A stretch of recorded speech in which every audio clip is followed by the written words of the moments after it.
8 feet deep, and they are reinforced with concrete, which gives an idea of just how much work, time and effort has gone into building these. Now, we're being told that they would use them for a number of purposes. One would be to launch attacks on the Free Syrian Army or the enemy, and then they would move into these tunnels, run to the end of the tunnel and relaunch their attacks. They would also be used as defense, as cover from when they were being attacked. This storage room is packed full of ammunition that the YPG had intended to use and had accumulated over the past few years or so. There are boxes stacked high up to the ceiling, and there's all sorts of ammunition that has been left strewn of all shapes and sizes. It really gives you an indication of just how much weaponry the YPG had accumulated.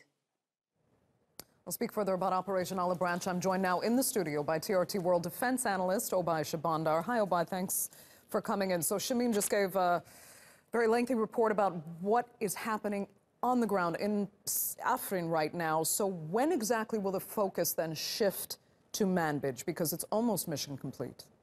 We're almost there, not quite yet, but it does seem that the YPG's leadership has severely miscalculated. They did not believe that the Turkish military and the Free Syrian Army, within 50 days, would reach the city of Afrin itself and encircle it. In fact, many military analysts did not believe that the Turkish military and the Free Syrian Army would have such a significant rate of advance, where we're now at the final decisive stage for the battle of the city of Afrin itself, with around 1 million residents, and with the YPG now almost totally surrounded after losing significant ground in the past 2 months. So now the big question is, what's next? The next big potential battlefield could be in other parts of northern Syria and northern Aleppo, in the city of Manbij, which is still controlled by the YPG. Turkey has been in discussions with the U.S. The U.S. forces also have a presence alongside the YPG in Manbij. It's a strategic city that controls the gateway into the countryside of Raqqa and the Middle Euphrates River Valley, which is essential to control in order to prevent Daesh from returning to this area. Can Manbij be captured and without any major fighting? That's what Turkey and the U.S. are hoping to achieve, and they're hoping to avoid any military confrontation. The discussions are ongoing so that the U.S. will pressure the YPG to peacefully leave Manbij.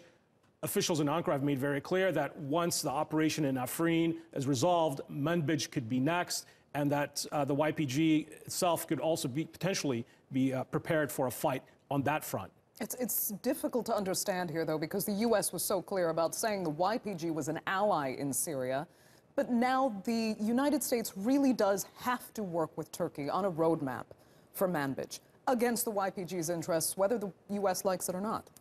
Well, the battlefield advances and the success of Operation Olive Branch has really created new realities on the ground. Whereas while the U.S. was working alongside the YPG to fight Daesh, the leadership of YPG recently declared that they will no longer fight Daesh, and they are instead going to focus on fighting Turkey and the Free Syrian Army. So now the U.S. is faced with a very difficult decision, while as for the past 2 years, American Special Forces operators and U.S. Marines were fighting alongside the YPG. They're now going to have to confront this new reality on the ground that's been created by the Turkish military and the Free Syrian Army allies.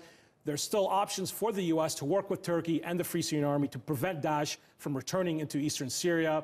The YPG is severely miscalculated. They thought the U.S. would stand by them. They thought the Russians would stand by them. They thought the Assad regime would stand by them.